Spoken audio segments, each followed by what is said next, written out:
আসসালামু আলাইকুম। সংবাদে আপনাদের সবাইকে স্বাগত জানাচ্ছি। আমি ফিরোজ তোহা। শুরুতেই আরবে কেবলস সংবাদ শিরোনাম।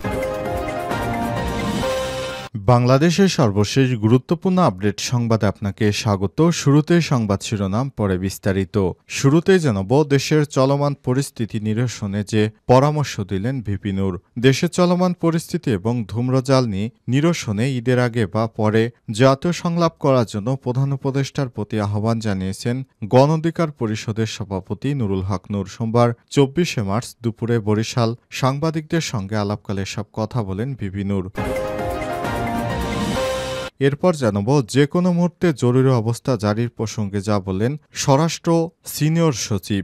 দেশে যে কোনো মুহূর্তে জরুরি অবস্থা জারির বিষয়টি গুজব বলে জানিয়েছেন স্বরাষ্ট্র উপদেষ্টার সিনিয়র সচিব নাসিমুল গনি। সোমবার ২৪শে মার্চ সমুদ্রপথে অবৈধ অস্ট্রেলিয়া যাওয়া বাংলাদেশিদের দেশে ফিরে আনতে বাংলাদেশ ও অস্ট্রেলিয়ার মধ্যে এসওপি স্ট্যান্ডার্ড অপারেটিং প্রসিডিওর স্বাক্ষর শেষে সব কথা জানান তিনি।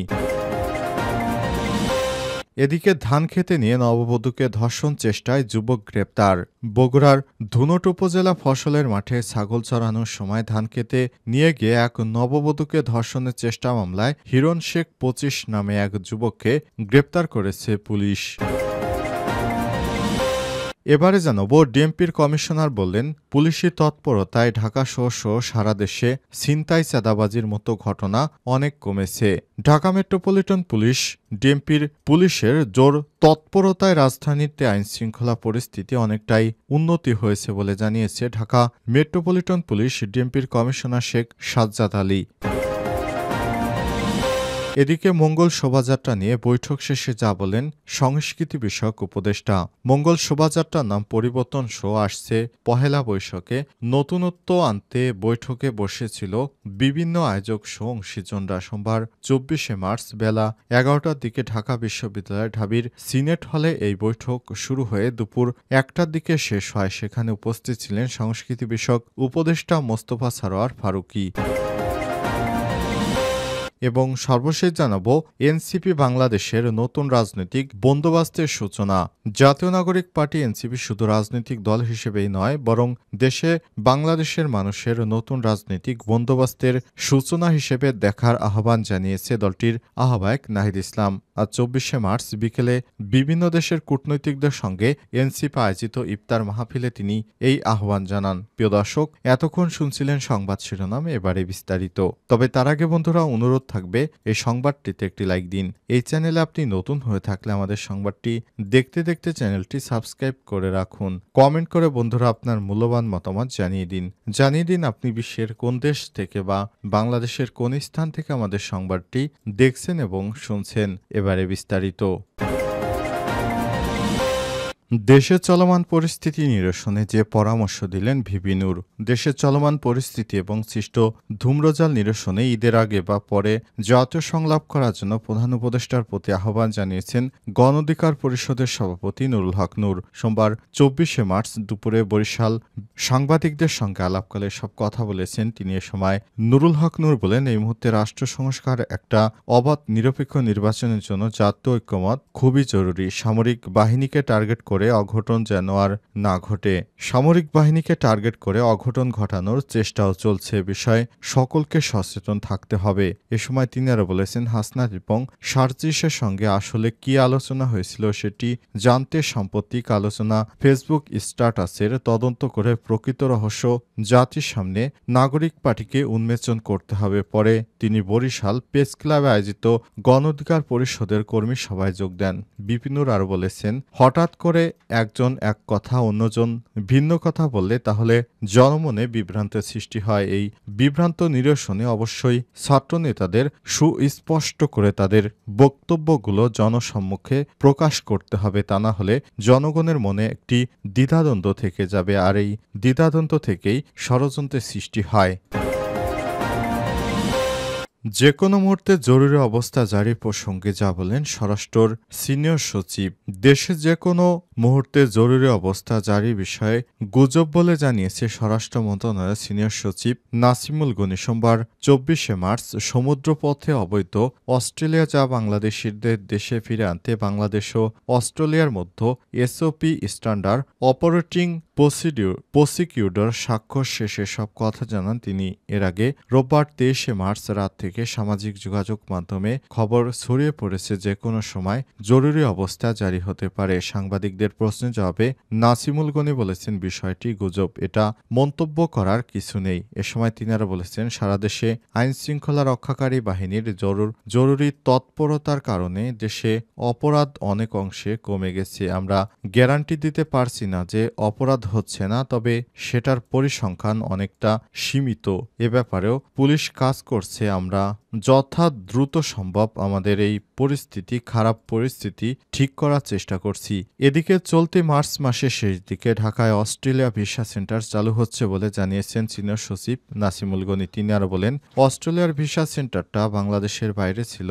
বাংলাদেশিদের জন্য অস্ট্রেলিয়ার ভিসা প্রসেস এতদিন নয়াদিল্লি থেকে হয়ে আসছিল। তারা এই মাসের শেষ থেকে ঢাকায় তাদের কার্যক্রম শুরু করবে। ঈদের পরপরই হয়তো চালু হতে যাচ্ছে বলে জানান তিনি।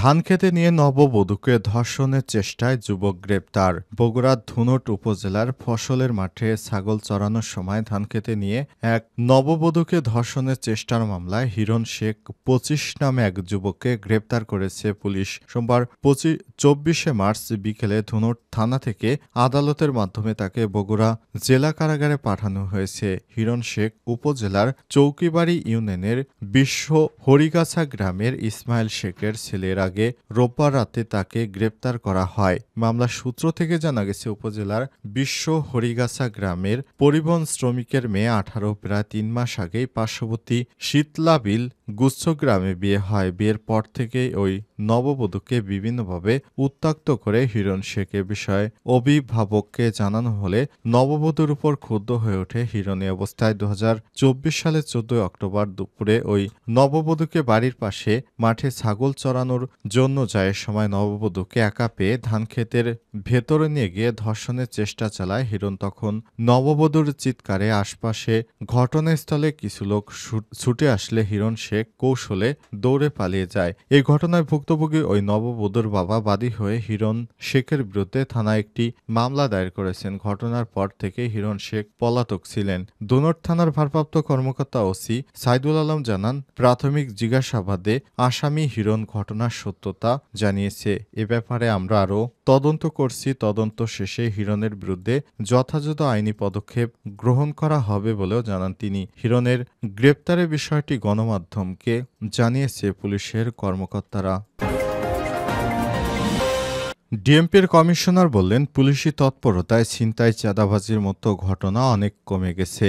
ঢাকা মেট্রোপলিটন পুলিশ ডিএমপির জরুরি তৎপরতায় রাজধানীতে আইনশৃঙ্খলা বাহিনীর পরিস্থিতি অনেকটা উন্নতি করেছে বলে জানিয়েছেন ডিএমপির কমিশনার শেখ সাজ্জাদ আলী। আজ ডিএমপি কর্মকর্তারা বৈঠকে সব কথা বলেছেন। এ সময় ডিএমপির কমিশনার শেখ সাজ্জাদ আলী বলেছেন, সারা দেশব্যাপী 5ই অগস্টের পর যে নৈরাজ্য হানাহানি সৃষ্টি হয়েছিল, পুলিশের তৎপরতায় সেগুলো আস্তে আস্তে বন্ধ হয়ে যাচ্ছে এবং আমরা দেশকে একটি স্থিতিশীল অবস্থায় নিয়ে আসার জন্য আমরা কাজ করছি বলে জানান তিনি। এ সময় শেখ সাজ্জাদ আলী বলেছেন, পুলিশ কিছুদিন সক্রিয় ছিল না, পুলিশ ফাংশন করতে পারছিল না। এ কারণে দেশে এই সুযোগটাকে কাজে লাগিয়ে অনেকে চাঁদাবাজি, রাহাজানি, হানাহানি করার সুযোগ পেয়েছিল। তবে বিষয়টি চাঁদাবাজি এখন অনেক অংশে কমে গেছে। আমরা মহানগর ঢাকা সহ বিভিন্ন এলাকায় আমাদের টহলকে জোরদার করেছি। এছাড়াও যারা টহলে না যাবে তাদের বিরুদ্ধেও পানিশমেন্ট এর ব্যবস্থার পরই এ ধরনের সুখবর আসতে শুরু করেছে। আশা করি আইনশৃঙ্খলা পরিস্থিতি উন্নতি করার জন্য পুলিশ বদ্ধপরিকর। পুলিশের সঙ্গে বর্তমানে কাজ করছে সেনা সদস্যরা। জানা গিয়েছে, সেনাবাহিনীর সদস্যরাও দেশের বিভিন্ন এলাকায় পুলিশের সঙ্গে একত্রিত হয়ে তারাও অপারেশন চালাচ্ছে এবং তারাও খুবই আইনশৃঙ্খলা পরিস্থিতি উন্নতির ব্যাপারে পুলিশকে সর্বাত্মক সহযোগিতা করছে, যার কারণে বর্তমানে আইনশৃঙ্খলা এখন আগের থেকে অনেক ভালো অবস্থানে আছে। এর জন্য কৃতিত্ব সেই আমাদের সামরিক বাহিনীর, কারণ সামরিক বাহিনীর তৎপরতায় ছিনতাই, চাঁদাবাজ সহ বিভিন্ন অপরাধ এখন অনেক অংশে কমে গেছে। সাধারণ মানুষ আগের থেকে আরও বেশি নিরাপত্তায় রয়েছে বলেও জানান ডিএমপির কমিশনার শেখ সাজ্জাদ আলী।